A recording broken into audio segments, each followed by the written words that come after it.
Hi, I'm Susanna Kalcic, and you're listening to Life in Practice podcast. I'm curious about the big questions in life and how we can experience more meaning and fulfillment every day. Join me as my guests share their challenges, successes, and what it means to put our purpose, our values, and our lives in practice. Hello, and welcome to Life in Practice podcast. This is your host, Susanna, and today my guest is Janka Curry. Janka is a person who stutters. He's a creative director and runs his own photography business, and he's also a speech coach on the Maguire program. Welcome, Janka. Thank you, Susanna. Thanks for having me, and I'm really glad to be here. Yeah, I'm so excited. We've been friends for a really long time, and we actually met thanks to the Maguire program. I actually recall the day very well whenever I knew that we were going to be friends. Because basically on the Maguire program, when we do that breathing warm-up, where you have to maintain eye contact and like match each other's breathing, and I remember we were in some like random church hall in Pimlico, and for some reason like there was like, because it was really, really quiet in the whole room because we're all doing this breathing exercise. Mm-hmm. And then all you can hear was just the sound of this chicken. It was like, who keeps chickens in Pimlico? It was so funny. And I just remember, just because it was obviously it's a serious moment, you know, when we're trying to focus on doing our breathing practices. And I was just like, I just was fighting so hard not to laugh, and then you were trying not to laugh, and it was just like going back and forth. Yeah. No, it is a long time ago, but I do remember that moment vividly. The funny thing is, I don't think anyone else was laughing. No, it was just me and you. Don't think they even noticed us laughing, but I know we were really going for it. It's just too funny. Yeah, just the most random situation, but exactly. I think that's why I knew that we would be friends, because you were the only other person laughing. We had a connection from the start. No, I'm excited. Yeah.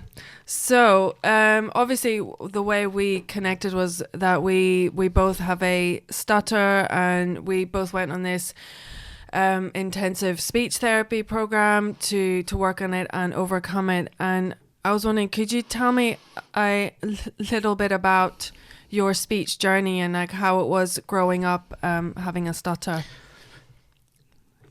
Yeah, so I think I first noticed my stutter when I was 5. It was around the time when my mother changed my writing hand from my left hand to my right hand. For some reason, it didn't.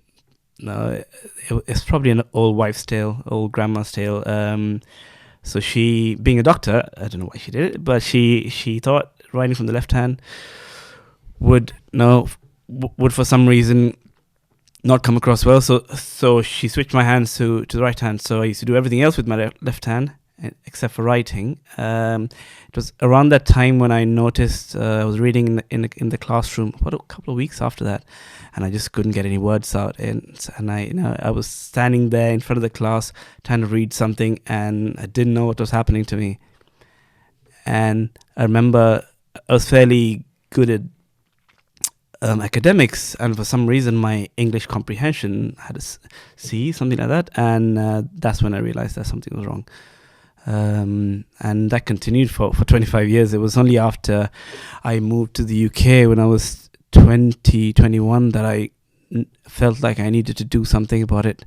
It took me another 9 years to get some courage to actually do something about it, and then joined the program at 30, and yeah, it's been very different for me since then. Yeah. So tell me like about some of your experiences, like being a teenager and like being in school, because I know those are some of the worst ones. Like, and how did you cope? Like, were you the only person that you knew that had a stutter, or did you have anybody to share the experience with? I did know a couple of other people in school who had a stutter. I just don't think people shared. I think people didn't know how to talk about it. It wasn't something people spoke about. It was something people tried to hide, and the more I tried to hide it, the more visible it became. And I'm sure it's the same for everyone. I'm sure it was the same for you growing up. School is never an easy time. I think the peer pressure. One thing I've noticed in school is that people don't really make fun of someone individually. It's always in groups. So I feel like there's people who probably didn't want to make fun of us, were forced to, and that made life difficult because there's people take any opportunity to make someone feel small. But yeah, that's the reality of growing up when you've got something different, when you're a little different to others. So. And can you share do you have any stories of like how did you cope with being made fun of at school, and like were you able to stand up to people, or? I don't think I stood up to many people at the time. I remember there was a priest in my school because I went to a Catholic school. There's a priest at some point who used to get me to read in the class just to make fun of me, and it was a fun exercise for him. And to this day, I used to tell my father went to the school, his grandfather went to school, his brothers went to school, so he holds our school in high regard. But I used to tell him what used to happen, and he's like, no, but this is the best school. So the actual teacher, like the priest. It was a priest. It was a Catholic priest who should be more supportive of. That's horrible. Of people who've got and yeah. So after I finished my A levels, I didn't step foot in the school. For some reason, I didn't want to go back because it didn't have any fun memories for me. It was a great school, but I don't think back in the 80s, early 90s, the teachers were equipped to deal with someone who had something different. It was all they were great teachers. They were good at what they did, but don't think they knew quite how to handle someone with a disability or someone who's different. So I think that's things. I'm pretty sure things are changing now. You can see when you go to schools. I've been to see a few schools for my daughter, and things are very, very different now. There's so much support for people who need extra help. There was a point in a classroom where the kids are separated into their interests. So if there's a bunch of kids who like dinosaurs, they're taught separately by using dinosaurs and just to make teaching more fun. And there are rooms that people can go to if they're struggling with something, if they're angry, if they're upset, which wasn't there. Definitely not in Sri Lanka when I was growing up. So what gave you strength during that time to keep going? I think family and friends. I always had a couple of friends who was around, who understood. So they used to introduce me in the class. Every time we had to introduce ourselves, they used to have to say, "This is Janka." But I looking back, I felt like I was holding those people back because there were so many activities like drama, lots of clubs that they wanted to go to, but they didn't because we used to walk into these meetings and I used to stop at the door and not go in because I had to introduce myself. So my friends didn't go in themselves, so they used to. But I'm glad to have had them at the time, and obviously family was helpful. But I think the lack of information about how to deal with the stutter was quite evident. I mean, like I said, I'm thankful that it's changing now. Yeah, absolutely, and it's so great that you had friends like that who were by your side. And it is really curious to me, like, why there isn't as much information out there about stuttering, because it's been around for like thousands of years, you know. Yeah, well, that's one of the reasons behind this podcast and having conversations like this as well, is to raise more awareness and to basically also give people who stutter confidence as well, that they also have a voice that's worthy of being heard. Because I think one thing that I can relate to is, like, I was always the quiet one, and always being quiet. Is that what you did? Like, did you attempt to express yourself, or did that make you more withdrawn? I think I had to agree with what you said. You are considered the quiet one because you don't speak up, and I remember being having to accept the fact that people didn't think I was smart enough to know some of the answers because you didn't put your hand up. I'm sure don't know if it was the same for you, but so I was resigned to the fact that I wouldn't put my hand up to answer questions. So people assumed that I didn't know the answers. It was the same at interviews or whether it was reading out in class. But I think looking back now, if we were, we were at an age where we were not 10 to 15. As we get older, I feel like it was almost our responsibility to speak up and to tell people about it. Obviously, there wasn't it. I couldn't find any information about stuttering when you're growing up. You go to speech therapists who are good at working with people who've got speech impediments, but not necessarily stutters. So you read with them, but there's no work done on the psychological aspect of stuttering. So I feel like it would have been great if we had the courage if we had more courage than we already had to speak up about it, to tell people that, look, this is, we know our shit, we know what we're talking about. We just need a bit more time. Go to the teachers and tell them, look, and you probably don't know how to deal with someone like me, but then it's a lot for a teenager to think about. Yeah, absolutely. Because I think there's just so much shame. I think shame is a big part of having a stutter. Because you feel different, like you can't communicate in the same way that other people can. And I think at that age, people just want to fit in, and be quote unquote normal and be accepted. Yeah. And obviously whenever we were growing up, like there was no internet back then, believe it or not, that's how old we are. You just speak for yourself, Susan. So, we didn't have as much access to resources and information as we do now. So it's great. It's a great time to be alive right now when we can. When we do have access to so much more information, and we can also spread awareness and share ideas. Yeah. But I wanted to ask, so with your experience in school, then looking forward to the future, did that have an impact on like what you thought you could do as a career? Yeah, absolutely. I was resigned to the fact that I would have quite a mediocre life, a mediocre job.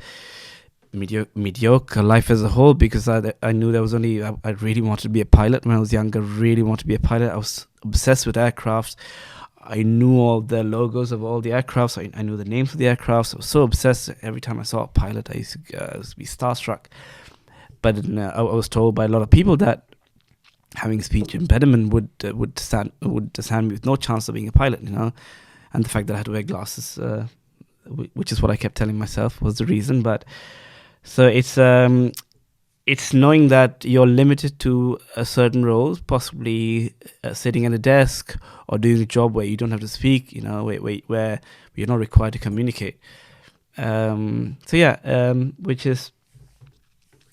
Which was the case for a little while until you kind of build up courage, and until there's more awareness that stammering is a disability, and that we should be given the same amount of time and the same opportunities to succeed as everyone else should be given.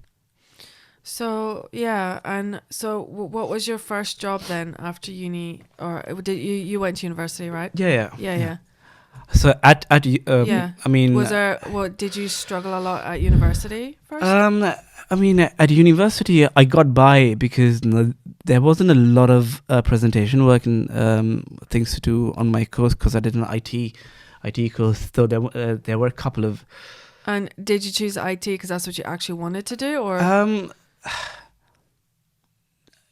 I think the whole IT aspect was the fact that when you're growing up in Sri Lanka, you either become a doctor or a lawyer or IT, and I always liked IT. I was always messing around with computers and stuff. So IT was a choice that I wanted, but I did, like you said, being a pilot was completely out of the picture. I really liked drama. I wanted to, I used to love going to watch dramas and musicals, and I knew how I would struggle to do those.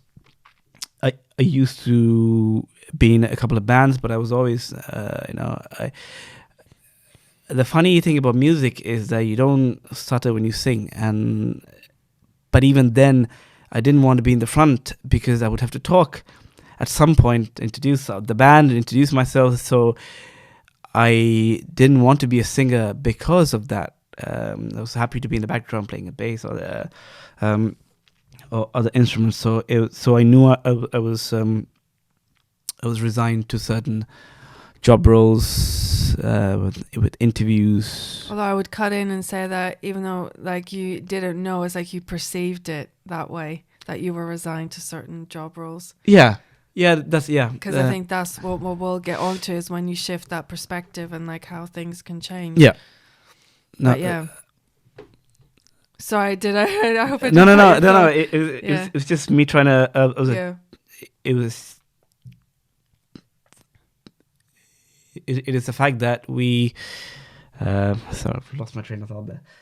No, it's fine. So you were. It's basically you felt that you were resigned to doing certain roles and that you thought that that's all that was really possible for you. Like you didn't venture into jobs or experiences that you really wanted because you didn't want to put yourself at the forefront. You didn't want to be the focus of attention because you knew that being the focus of attention required, speaking. Being like the key communicator. That's absolutely true. My first ever job while in uni was working at a chicken cottage. But even then, I didn't put myself to be at the front serving customers. So I was always at the back, sorting out chicken and stuff. So even a situation like that would have been difficult because it's such a high pressure situation. I would have to call out, the names of orders. So something like that. Even. But I do want to say I was working at I had a job at Marks and Spencer's for 4 to 5 years, and they really made an effort to make people feel equal. So over time, I was given more leadership roles. They all knew how to stutter. I was put in charge of the whole customer service section at Marks and Spencer's. I was given more confidence. I think that was when I first started getting confident. I remember going to an interview at Marks and Spencer's, and I told the HR manager that I had a stutter, and the first thing she said was, "Don't worry, darling, it's going to be fine." And it's just little things like that. So I admire companies, even at the time, so 2004, who probably made an effort to make everyone feel equal, give equal opportunities to people. So I feel like I wasn't restricted as to where I want to go, but then working at M&S wasn't my ideal job in the first place. But it was a great part-time job when I was going to uni compared to some of the other ones I've done. Yeah, and I can imagine the kind of confidence boost that having working in an environment like that where they could recognize that, okay, a slight disfluency in your speech isn't a big deal. Like you've got more to offer than that. Yeah. I think that's so important that more employers recognize that. Yeah, I think now you hear so many stories about, and you see every day so many different types of people with lots of disabilities of their own working in high pressure jobs, which is great to see because we all have something to offer in any situation. Totally. And would you say having a stutter, did that actually, because we're kind of talking about the negative aspects of it, but were there any positives? Like did you see that there were any gifts from having a stutter? I think I'm sure you would agree with me, Susie, that having a stutter meant that we had to be good listeners. So we had to. For me, I realized my dad got me a book when I was younger. When he realized that making friends would be a little difficult, it was called How to Win Friends and Influence People. So Dale Carnegie. The first thing he talks about is to remember someone's name, Make sure you mention it every other sentence, and to get people to talk about themselves. So that way, we're talking very little, but we're getting the other person to talk about themselves, and they're automatically starting to like you because you're giving them a space. So I felt like we became good listeners over time because of our lack of confidence with being able to communicate ourselves. We became good listeners. People could talk to us about their problems. So I felt like I was always on the phone listening to people. I was always sitting down and people listening to their problems, and didn't really have to say. I don't think people want people to respond to a problem. You just have to listen, and we were good at listening. Yeah. So I think relate to that one. it definitely. We agree with me. I think it increased our empathy levels. Totally. Yeah.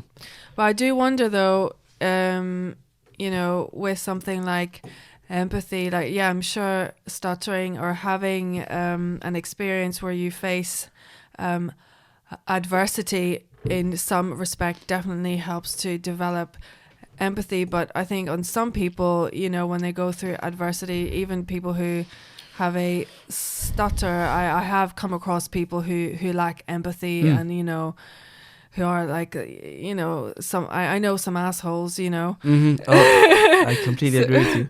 So I think it's almost like if you're already that way inclined, I think it can help to cultivate that. But then I think some people, when they face adversity, sometimes it can make them less empathetic and actually more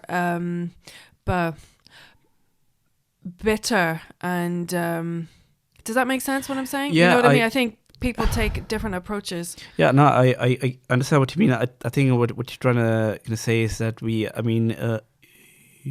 you come across people who feel like the world is against them, who feel like they've got the biggest problem in the world. But then you see a homeless person helping, a homeless person feeding a cat on the street, when they're probably feeding them their own food. So I think it's how we see the world. If someone feels like the world is against them and that everyone is against them, then they don't have the capacity to be kind to someone else. I think you've got to. It's finding that middle ground, knowing that we are struggling with something, but that someone else might be struggling with something else too. It's kind of getting to that stage when I think that's when we're able to kind of be more empathetic, no matter what we are going through ourselves. Totally. I think it's about like not being so self-absorbed and having a perspective. I know one thing that Tony Robbins says is like, if you feel depressed, go and help someone. And that will, because then when you're helping someone, you will see that you actually have a value to provide for somebody, that you have a valuable contribution to make. Therefore your service is needed in the world. Because I think with something like depression, people can feel like they don't matter. I think that's kind of I think one of the main aspects of it. Yeah, I think on that subject, to lead nicely on to something I wanted to talk about is I think that's probably why a lot of people are moving into more social enterprise jobs, doing things that are more, helping charities more, helping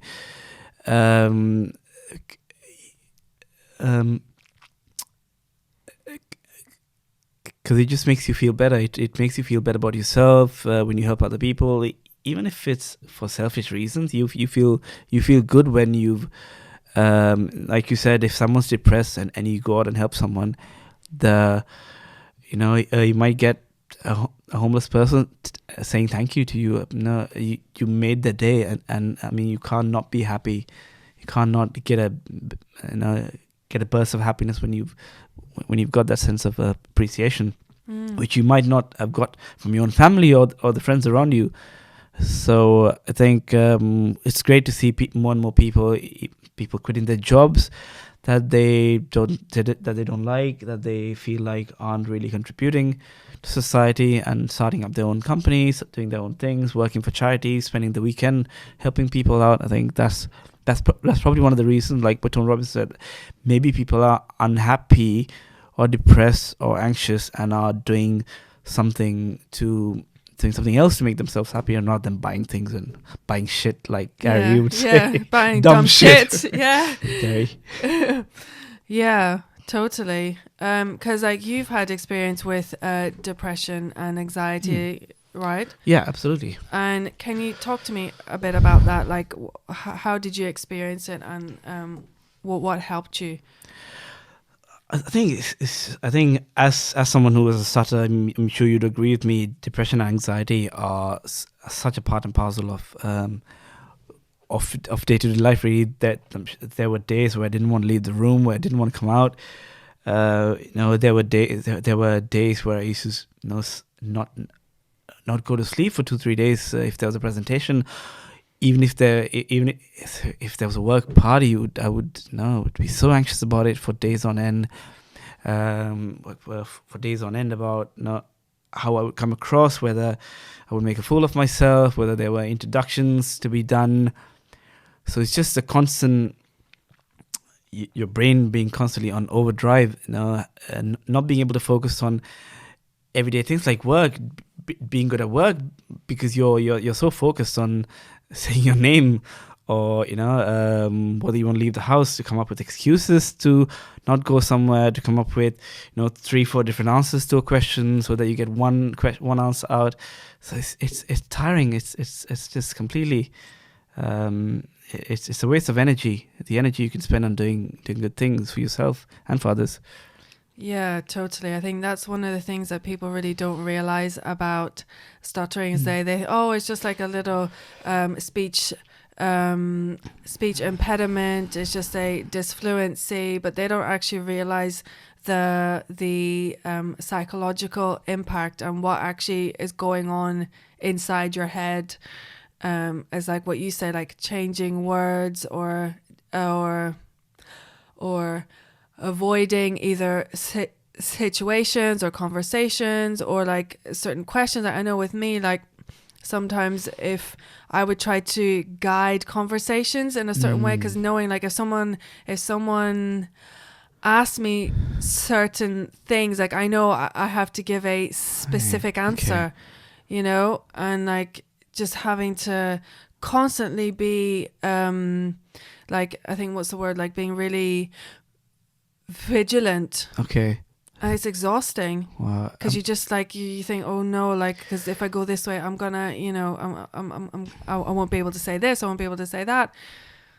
I mean, at some point, you must have become an expert on how to come up with things. So much so that people around you wouldn't really notice you had a problem. You were so good with so faking it. Yeah. Just good pretending with, to be pretending to be someone else, or pretending to be a certain way just to get through a conversation. And so, can you give me some? Can you share some experiences that you've had with that? Like, have you ever gotten yourself into some deep shit doing like changing words or avoiding things? Like, have you paid a high price for that? I think it used to happen often, because I used to always feel like I had to put myself in situations and then regret instantly about doing it. So there was this one time, so at one of my previous jobs, every Friday we used to sit around a table.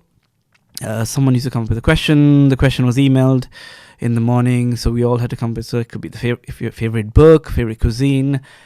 And I used to hate it. I used to spend I didn't do any work in the morning until we sat down for lunch, and it was the whole aspect of creeping death. So when your turn would come, And so what is your favorite book? So I used to have 3-4 books in mind as my favorite book. So there were a couple of times when I wanted to say Charlie and the Chocolate Factory, which is my favorite book, but then I couldn't say that, and I want to say BFG, but then I stumbled on the word the BFG.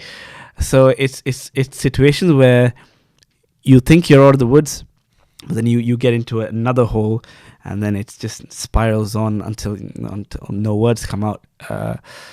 So it's but then you have to put yourself in this situation. You can't not turn up for that lunch. There are only so many excuses that you can make to missing situations, missing events that friends invite you for, especially growing up with all the peer pressure. That if you don't turn up for events at work, you are going to be passed on promotions when they come along, because you're seen as not social. You're seen as someone who doesn't want to be in those situations. So psychologically, you're going to be passed on. So you put yourself down and then regret it for a couple of weeks after. So you'll agree. Oh yeah, totally. Yeah, completely agree. So talk to me a bit about, like, how did your perspective on all this start to change? Because, like, now that I know you now, you're nothing really like that person. Obviously, you're still you, who you are, but I mean, you're not anymore trapped in with those types of insecurities anymore. Yeah, I think the older I got, and I do want to mention Marks and Spencer's again. They really helped build up my confidence. So when I was better. I was in a slightly better place when it was time for me to get my first real job after I finished uni. But it definitely started to change for me after I joined the Maguire program. Just to briefly talk about the Maguire program, it's an intensive course for people who stutter. We had varying types of stutters. What are the two forms of stuttering? Covert and overt. Yeah, I know. I forget that sometimes. So there's covert and overt stutterers. So we go on to the intensive course for 4 days. We work on the physical and the psychological aspect of it. And I think it's the psychological aspect of it that really changed things for me. On the second and the third day, we go out to the streets and actively tell people that we have a stutter, which is something most of us hadn't done before. And that the reaction you get from people, if you have an open mind, obviously there's always one or two people who still think it's funny or laugh, but most people stop when you're being honest. So what I realized, that when you're being honest about yourself, we used to say, do you have a minute? Do you mind if I introduce myself? So I've got a stutter and I've been given a task of speaking to 100 people. So do you mind if I say my name? And people stop what they're doing, even if they were running for their trains, because they want to be a part of your journey. And I think that's what would have been great to have known when we were growing up, that people are nice. They just don't have that. We just didn't give them an opportunity to be nice, because we felt a victim. So people didn't know how to react with us. Whereas if we are honest and say, hey, we're okay, but we need your help to get us these numbers or to get to the next level, people are, most 99% of people are really helpful. And I find that as a coach, that's something I drive to people as well, even if it's work, whether it's something to do with family, just to be honest about it. Even at interviews, at presentations, it's such an icebreaker, because people will always think that you're brave to be where you are, in spite of what you've gone through. So yeah, that's where it changed for me. The perception that other people have about a stutter is completely down to us. Yeah, that's really powerful. Yeah, like I obviously went on the Maguire program as well, and I think my perception didn't change as quickly as yours did, but definitely since going, I think the Maguire program was one of the key points of my journey, I'd say, because that's when I saw things change. I think it was probably, at least from the speech therapy that's available out there, at least for me, that was definitely the most effective. Because I think, as you said as well, you kind of pointed on saying about like you're not the victim, and I think with Maguire, what I really appreciate about it is that it's very proactive, it's very positive, it's not, and it gives you hope. Well, not just hope, but like shows you a way that you are capable and you can do anything you want to do. Yeah, I completely agree. I think the fact that we sorry to say well, I think I was gonna say with some other speech therapies and support groups, it's more like, oh, let's just talk about, we have a stutter, my life's shit, I couldn't say this word, and like now I feel like shit, and oh, woe is me. Whereas with an environment like the Maguire program, you can still be, okay, I struggled with this, I feel bad, but this is what I can do about it. What are we going to do about it? Yeah, right? Like if we just sit at home and cry, Yeah. we need to sit at home and cry. So, you need to have a good cry. Yeah. Get your cry out, and then go let's go and smash it. Absolutely. I think what also, based on what you said about that you took a little bit more time, I joined the program when I was 30, and I knew I had to. I knew I had to be okay with it very soon, because I was almost running out of time in my career. I was luckily doing a job I liked as a graphic designer, but I still was working for someone. I still wasn't getting the promotions because of my speech. I still wasn't moving on in my career as quickly as I wanted to because of my speech. And I think because the fact that I was 30, I felt like I needed to put myself out there no matter what the risks were. I really like this quote from Richard Branson that I try and apply to every situation. If someone gives you, I don't know if I'm quoting this right, if someone gives you an amazing opportunity, say yes no matter what, and then figure out how to do it. Which is, I think we did that at Toastmasters when we first went to Toastmasters, and someone told us to put our names down for table topics. I still shudder at the thought of how scared we were going up there for the first time, but it just got easier and easier as we went on. And then now you yourself have won so many awards for table topics and evaluations, and you were the president of a Toastmasters club. So it's incredible what we can achieve once we've accepted the fact that we've got a stutter, but I wouldn't be wrong in saying that some of us are better speakers than the most fluent speakers out there. We're doing things that a lot of people still have to think about doing. Totally. And one thing that I would say, not just about having a proactive attitude, but also having the right support around you. I think one of the really great things about the Maguire program is just having that support network, which is how I got to know you, and it's thanks to you that I went to Toastmasters. No. It's because I knew, well, you're the one who invited me to come along, but knowing that you were going to be there by my side, that I wasn't going to have to do this alone, that's what gave me the courage, that's what gave me the strength to go and do it.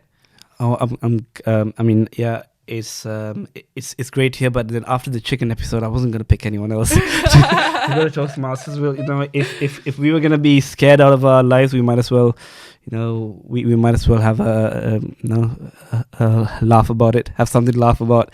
Whenever we're scared. But I'm really, really pleased for you as to how well you've done. The fact that you're doing a podcast. I know. Can you imagine, doing a podcast? When you when we first were getting to know each other, like, this is like my worst nightmare. Yeah. And like, there's no way, like, how you knew me then, like, there's no way I would do anything like this. So it just goes to show, like, if you just keep going, just keep pushing yourself, keep putting in that practice, like, you will get there. Just take it one step at a time. Yeah. I think, like you said, it's knowing that the first time's going to be hard no matter what you do, right? First swim is hard, the first run is hard, the first time you speak in public, but it gets easier. It gets more, it becomes comfort zones. It's still exciting, it's still nerve-wracking, but it's a fun nerve-wracking. Exactly. It's not that kind of dread, that pit in your stomach. It's more like, this is like, it's a like the feeling of nervousness is more like excitement. Yeah, and to touch on that, it's a support network. You're going to be okay after, even if you stumble. You're going to be okay because you've got that support network around you who've been through the same thing as you. I think that's what we didn't have before. If we stumbled at work, we'd be alone unless there was someone at work who felt empathetic and took us to a side, which didn't really happen a lot. But now, we can always call someone and say we had a really shit day with our speech, and they'd probably say no. They had a few situations that they weren't happy about themselves, and you just laugh about it and plan on what to do about it, which is I think that's what's changed.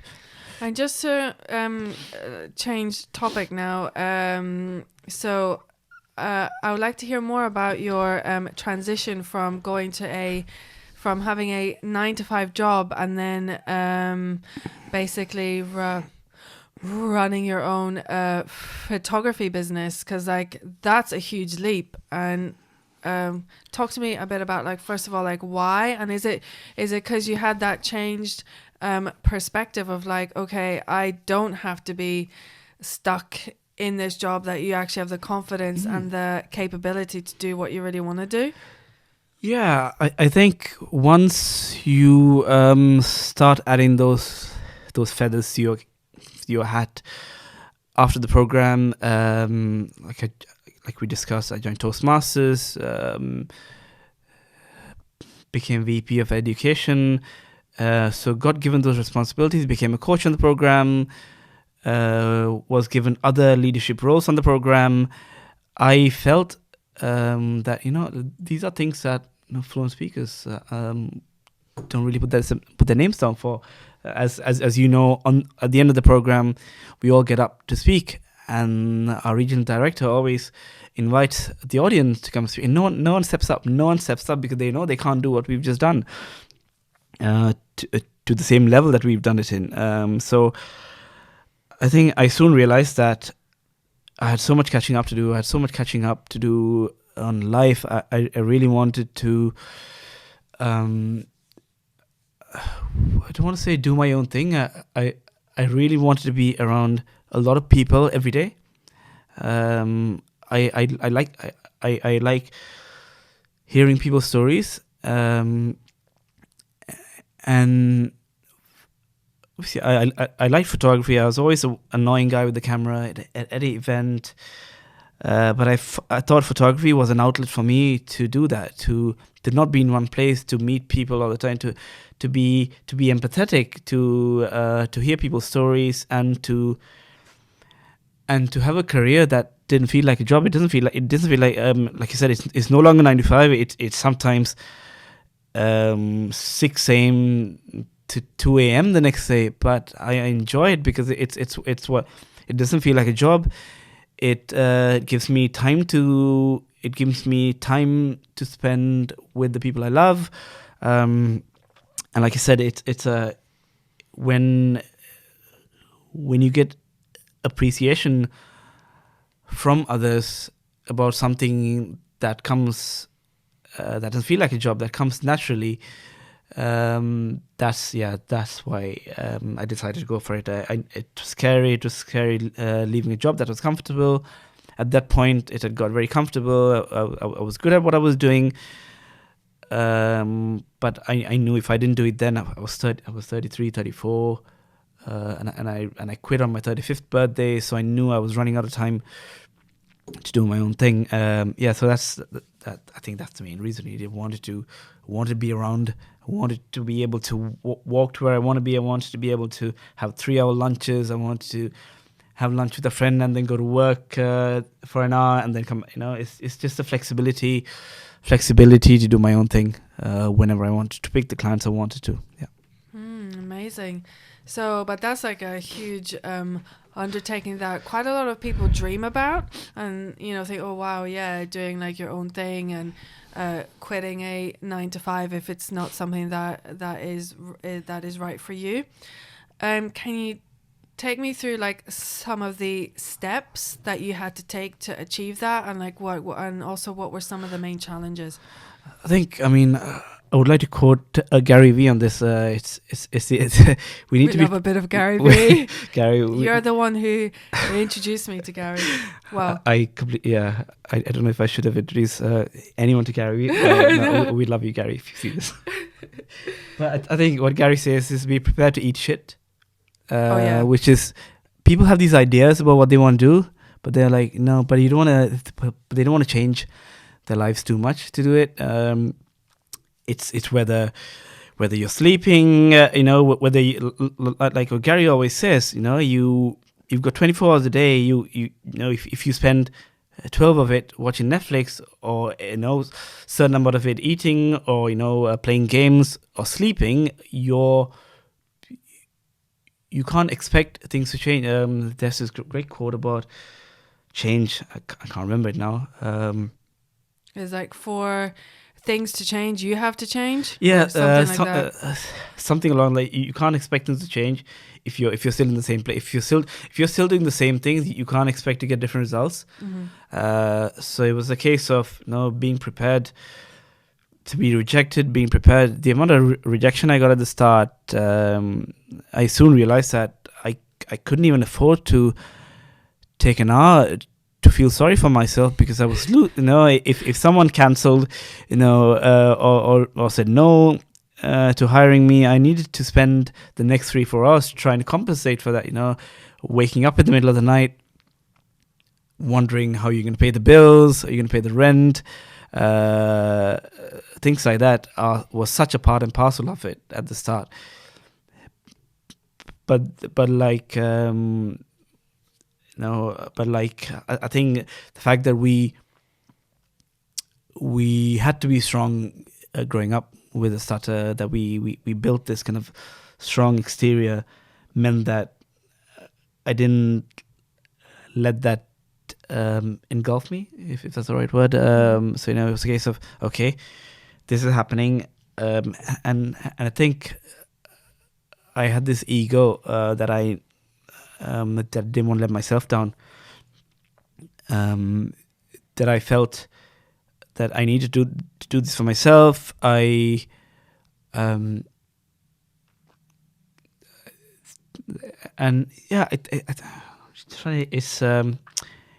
knowing that it gets easier as time went on. Things started to become more natural. Work started to become, as in.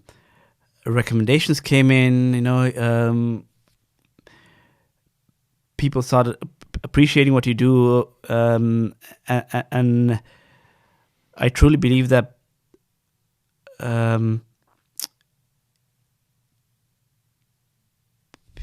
people, what I'm trying to say is I think even your close friends and family won't really say you made it until until you got to this age. It's Did you feel like you didn't have didn't have enough support when you were doing this transition from your like full-time job to your side hustle? No, I definitely had support, but I think what people don't realize is the amount of demons in your head the first 6 or 1 year, telling you that it's not working. Any rejection, is this really the right thing to do? Did I do the wrong thing? And then people around you want to support you. They don't want to. So it's about surrounding. It was about surrounding myself with positive people who kept, who keep you going, who keep reiterating the fact that you did the right thing. That is very important. Having a kind of group of people around you when things are a little difficult. But then, did you ever feel like you wanted to quit? I felt that there were times where I questioned whether I did the right thing, whether because things were comfortable, I was able to afford kind of the things I wanted to afford, and I changed it all. So there are times when things aren't the same.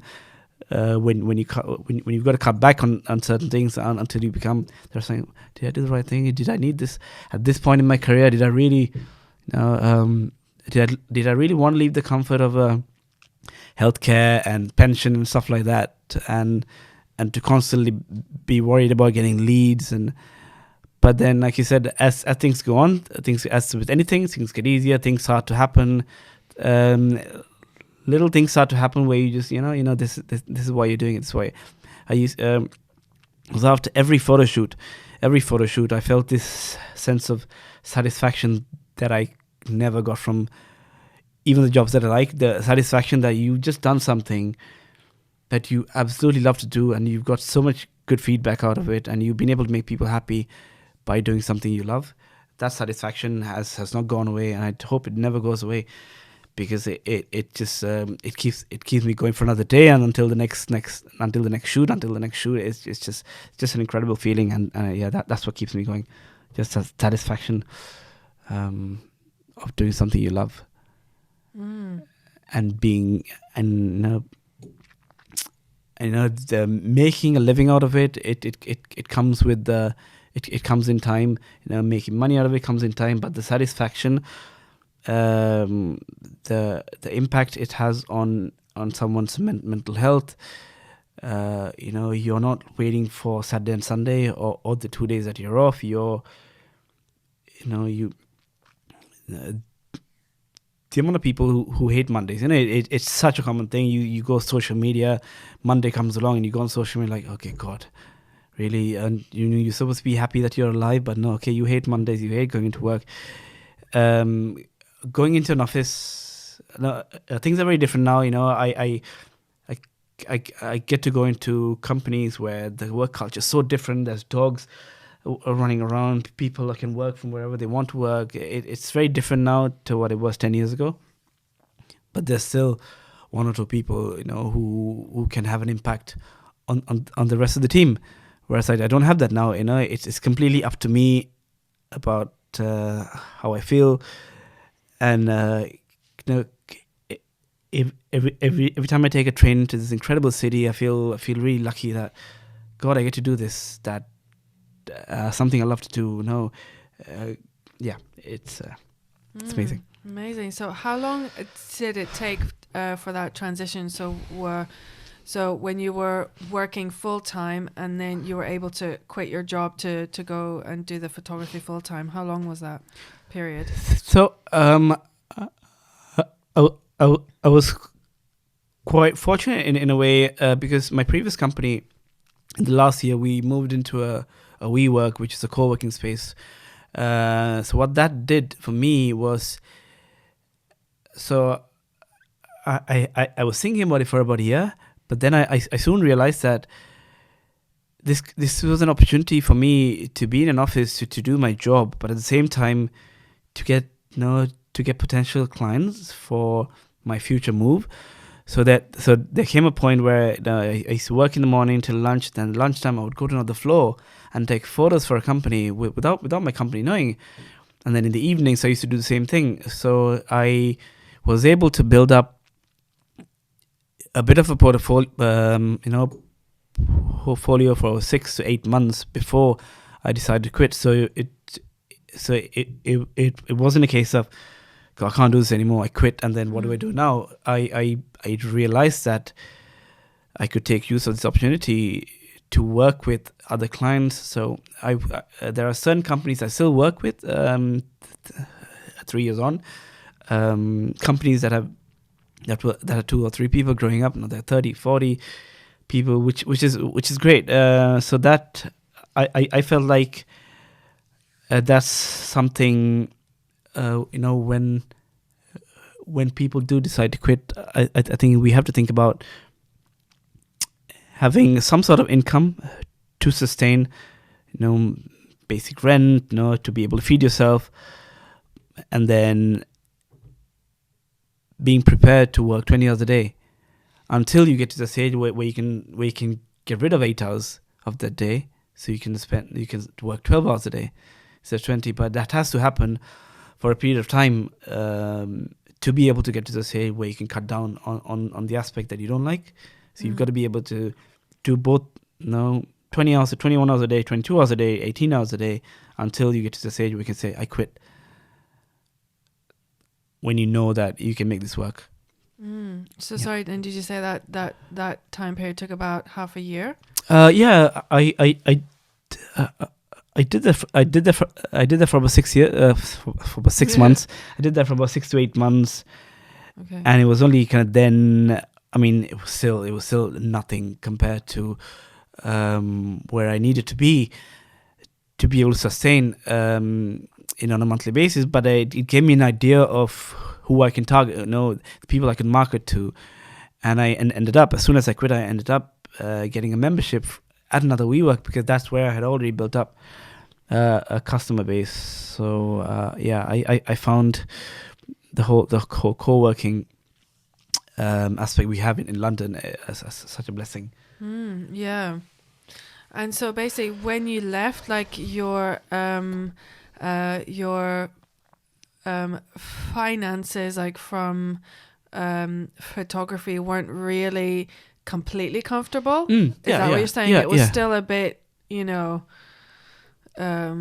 like you could do with a bit more. Like it was just covering your basic needs, or was it even slightly under that? Yeah, I mean, the most basic of needs, because I was only doing photography lunchtimes and evenings, and that's not enough to sustain. But what was beneficial for me is that my last 2 years of my job, I was given the role of operations manager, which gave me so it was a big switch from graphic designer where you're not really thinking about the business aspect of it. You're so focused on the visual element of it. You're not concerned with how a business is run, how much money comes in, how much money goes out. Whereas those 2 years gave me an opportunity to see where the pennies were being spent, whether your supply, whether you need to hire someone to do a job, whether you do it yourself, whether all aspects of running a business. So I felt I had all these. I was building these skills to be able to run a business that I was going to make it somehow. That I was going to make it work somehow with the skills I had. Amazing. And I want to ask you just a bit about the marketing side of things. Like, how did you get clients? Like, how did you approach people? Because obviously, with having a speech impediment, what you said before, you were like you were avoiding speaking situations, like putting yourself out there and like being at the forefront. And like obviously this required a lot of communication skills, like persuasion and so many things. So can you tell me about like what was it like at the start when you were approaching clients and like trying to get leads and everything? So approaching clients, we what we spoke about before, when we had a startup we couldn't control, we were our biggest skill was that the fact that we were good listeners, and that's such a great marketing tool. So if I get in touch with someone, if someone gets in touch with me, I would email back saying, hey, I can come over for a coffee, or do you want to come? No, I've got the space here. Do you want to come over for a coffee? So when meeting someone face to face, whether you've got a stutter or not, I stuttered in front of people. Even after the program, I still stutter. But meeting someone for the first time and then allowing them to talk about their business, being genuinely interested in someone's business, I don't think that happens often enough. It's most people will send emails saying, these are my rates, this is what I do, this is what I'll provide, rather than researching on someone's business. Most of the people you meet are business owners themselves. They've started their own business because they've got a story, whether it's to help a loved one, whether getting them to talk about their business is, I found, such a great marketing tool.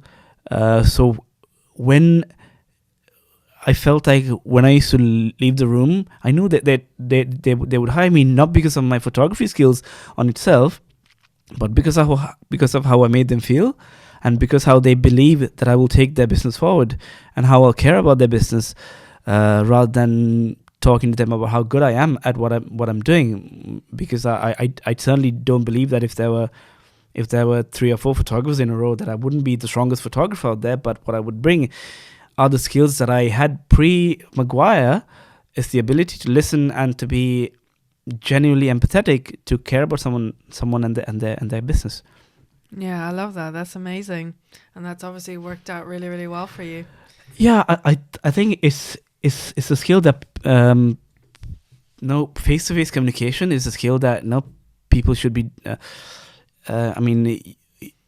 That's why people have face-to-face meetings, and that's why I find a lot of interviews now happen not in a scary room, but at a coffee shop, so that people know that the person coming in for the interview, the objective of the interview is not to scare someone off. The objective of the interview is to bring out the best in the person, so they're hiring the best person for the job.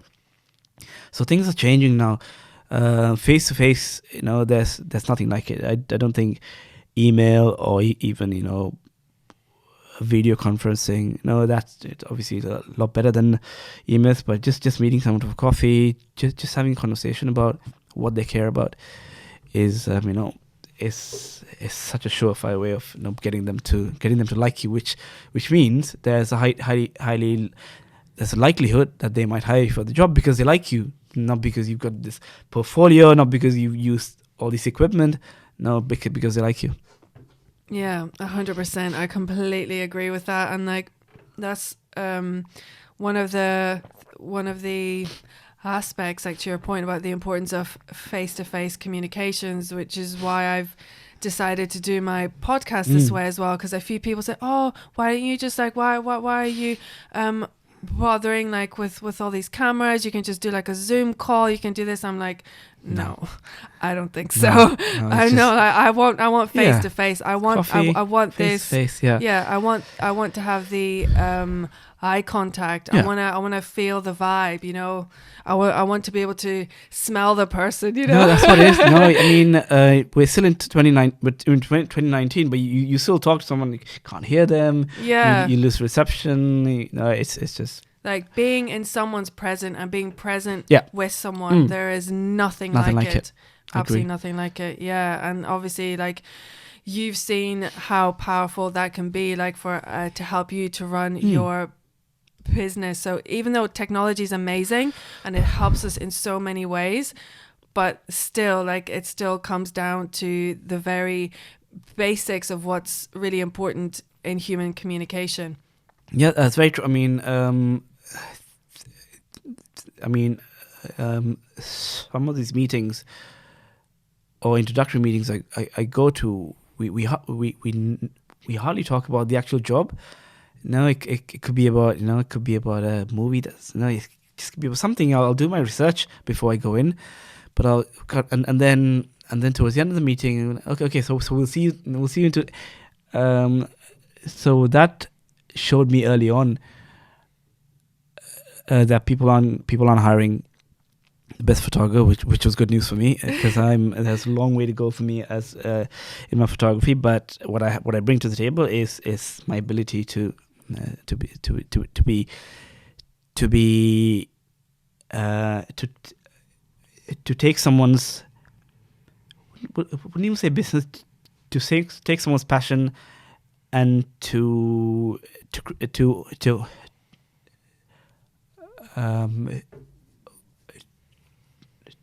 someone's passion and to dive into it, to be a part of it, rather than saying, this is how I'm gonna do my job. Yeah. So how does it make you feel then when you think back to like how you were as a teenager or as a young adult, just having so much fear and avoidance around communication, and now when you're running your own business, it's actually your communication skills are your greatest asset and your biggest selling point. How does that make you feel? It's crazy. I mean, I'm sure that's the feeling you go through daily. The fact that what you're doing now with the podcast, with Toastmasters, you probably pinch yourself saying like, "What, really?" So I think it just goes to show that we can turn our lives around no matter what's thrown at us. And now looking back, a part of me is glad that we went through some of that, because there are people now who wouldn't say snowflakes, but who've not had to struggle as much as we have, who are comfortable being in positions because they wouldn't be able to cope with it if they were put in tough situations. So, whereas we think no matter what the world throws at us, we know we'll come out of it, because we have come out of it so regularly. Even if we've cried it out, we've come out of it. I think that's so. In a funny way, I'm almost kind of glad that we've kind of gone through what we've gone through growing up, even though it wasn't nice at the time. Even though we missed out on a lot of opportunities, we're making up for it now, and that's what matters. Totally, yeah. I think adversity can be such a powerful way to shape one's character and test one's determination as well.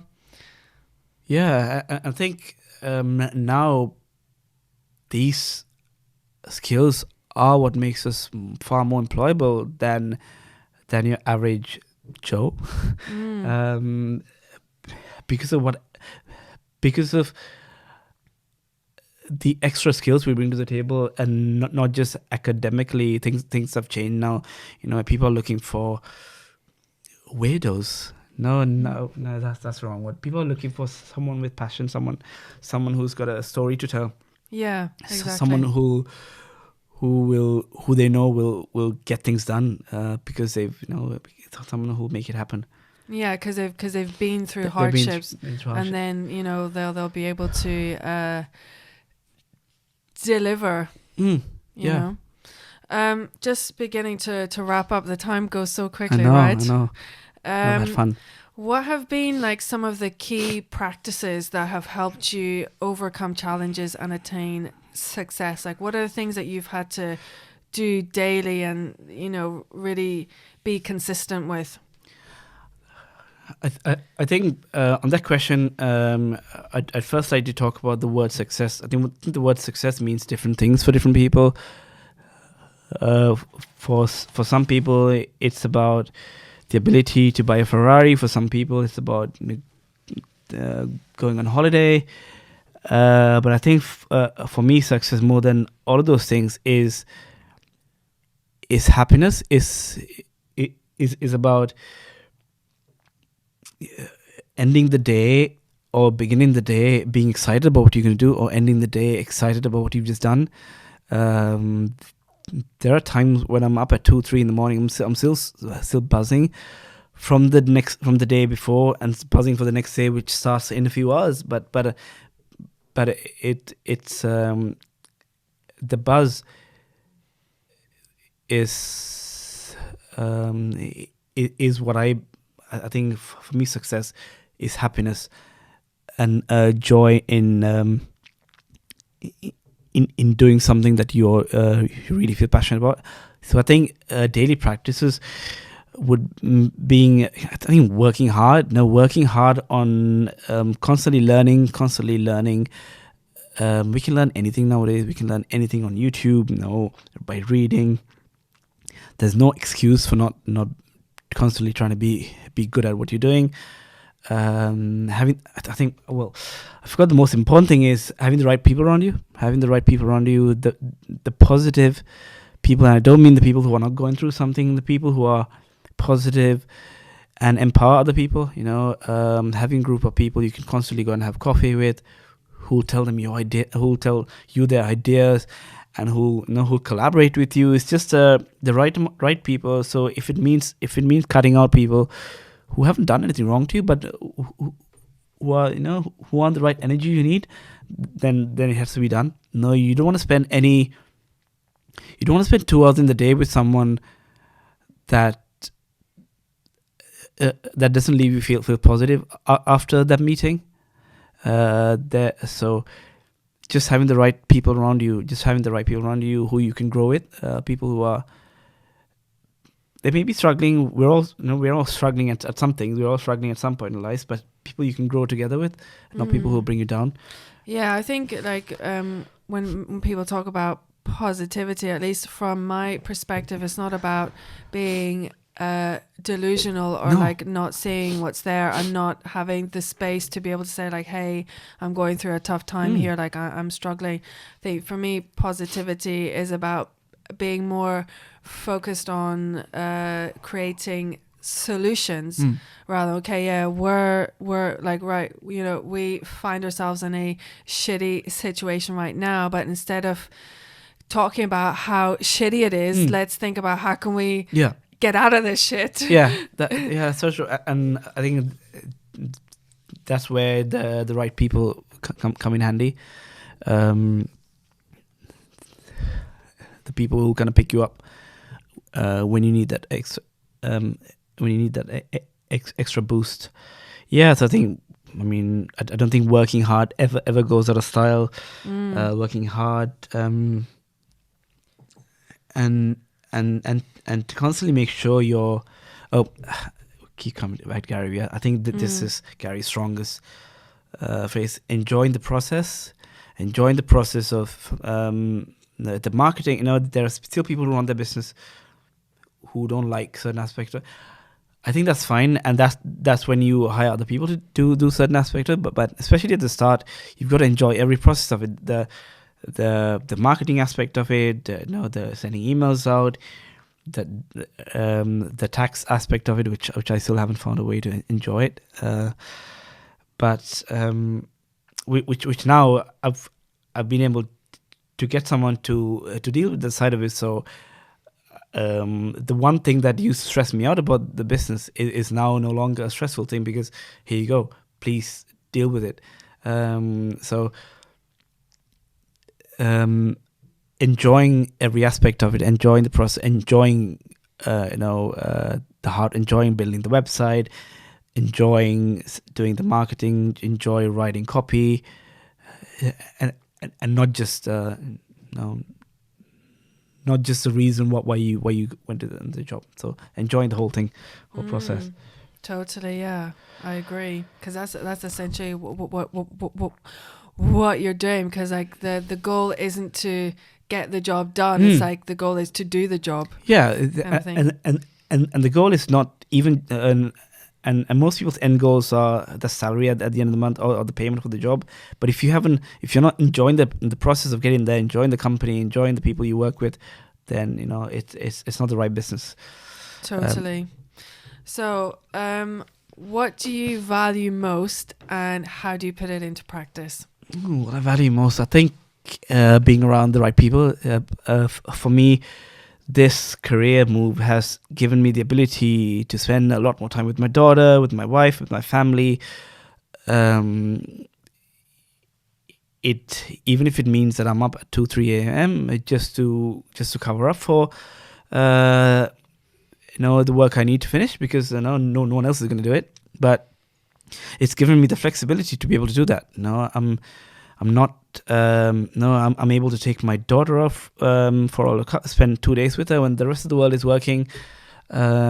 no, I'm able to have lunches and have coffees with friends. If someone's got a day off, or if someone's doing the same thing as me, we'll go to the museum in the morning from 9 to 12, and then we'll go for a job in the afternoon. It's the ability to kind of having the freedom to spend your time with doing the things you like, and with the people you want to do things with. I think that's what's different now. Whereas even if it was a 9 to 5 job, I'm sure that there are lots of people we like and we become friends with, but there's still an element of you have to be here at a certain time. You have to be here. You have to sit with these people. You have to, like I said, things are changing now at companies, and things are different now. But that completely goes out. I mean, but then on the flip side, that there are very, very lonely times. That there are times when, there are times when like I remember my first year, I suddenly didn't have a work Christmas party to go to, and you see how incredible the Christmas parties were, and suddenly, there's no. So you cannot lose that side of it at the start, but then you build your own circles. Your clients become kind of like your work family, and you're not forced to sit with them on a daily basis.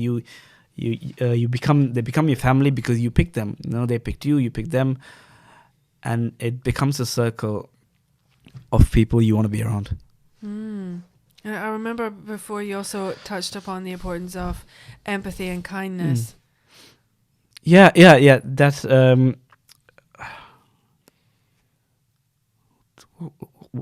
was the last part of the question again? Well, it's basically like, what do you value most, and how do you put it into practice? So I know like having the freedom to do what you love and to connect with the people you care about the most. And obviously, like how you've done that is like through changing like what you do, and being able to transition from your job to running your own business. And on what you talked about on you said empathy and kindness I find is the biggest tool, is the biggest marketing tool for my business, and I think it probably is the same for a lot of businesses, because most people need someone to be honest and kind of care about their product, their business, their idea. And can you give me an example of like how you practice empathy and kindness in small ways? Because I believe that the devil is in the detail, or not just the devil, but the angel is in the detail as well. And I think it's the accumulation of those small actions consistently over a long period of time that's sometimes what matters more than like a grand gesture. So I'd love to hear some examples of how you use that. Yeah, no, definitely. So I one example is I work with this company called Change Please, and what they do is they're a social enterprise. So they get homeless people off the street and then train them to be baristas, and then they give them a job, they find them a place to live. So this company has been going for 3 years now, and I do the photography for them because they're based out of my WeWork. And now that Richard Branson took them on board, and now they're the only coffee supplier on Virgin Trains, Virgin Aircrafts, Virgin Hotels. Wow! So I've seen lots of pictures with the owner, with Richard Branson, and it was this guy who just started his own thing at my workspace, who used to see day in day out slaving away. And one thing we do on these when I do the photography is we tell stories of the homeless peoples, and it's just so when I am taking the photographs, I get them to talk about the stories, give them an outlet to speak, and it's I find it find as a photographer I have I have that opportunity to be able to do that. Whereas, someone in another profession just don't have that one-to-one connection with that person. So it was just me and him in a room. At some point, he forgot that he was being photographed because I was getting him to talk about why he went homeless. So you can see him getting emotional. And at the end of the day, he forgot that he was being photographed, and now we had this story, and then that gave me another idea. So I've started this I've started this idea called In Between Service that I'm doing a first shoot tomorrow with a business partner that I found through my photography. So we are going to restaurants now, and we're interviewing chefs. So it's called In Between Service. Mm-hmm. So we're talking to chefs about how they feel working in high pressure environment, what they eat, because apparently most chefs don't really look after themselves.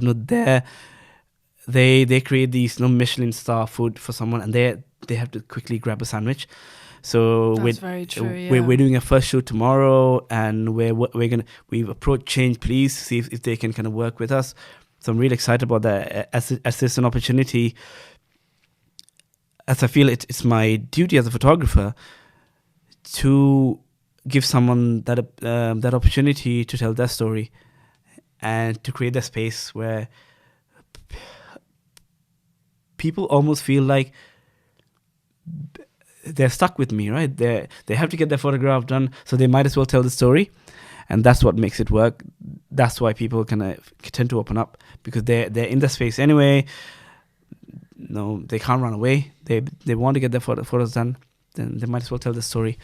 So I'm really excited for that project as well. We approached a few other restaurants, and hopefully. That sounds amazing. And just to end things, like what would your advice be for someone who has a stutter and maybe who wants to start their own business? I think is to be honest with themselves, is to be honest about the stutter. Our stutter doesn't have to hold us back. Our stutter holds us back if we let it hold us back. We obviously, I recommend, if a stutter is uncontrollable, there's always a lot of things out there. There's lots of programs you can go to. There's lots of therapies you can do to gain some form of control, some form of fluency. There's Toastmasters, where you can become a more eloquent speaker, that you can become more comfortable speaking in public. So obviously that's one thing I recommend at the start. If someone has an uncontrollable stutter, I think it's important to get to that level where you feel confident to be able to approach people and talk to them, regardless of whether you stutter or not. I think once you've got to that stage, it's about being honest about your stutter, being honest and using our skills as good listeners to start their own business. So I think that's. We can do anything we want to do. Nothing should stop us. Anything at all. Yeah, I love that. Thank you so much, Janka. That's been amazing. We've I could keep talking to you for hours. If someone would like to find out a bit more about you, where can they find you? They can find me on my website. It's framedfantasies.com. I'm on Instagram, on website. Just send me a message. I'm also a coach on the Maguire program, so they can find me there as well. But any form, LinkedIn, any form of communication, I'm always happy to talk to people. I love talking to people. So it's always great. I always think of someone getting in touch as a way of going through this journey together. It's never about, because I don't feel like I bring anything more to the table than being a good listener, and that's what I think is great that we have the ability to do now. But amazing, thank you so much. I'll make sure to provide all of the links to all of your social channels and your website and all that. This has been amazing. Thank you so much, Janka. And I've enjoyed it. Thanks for having me, Susie. I really enjoyed it. Yeah, you're welcome. That's great.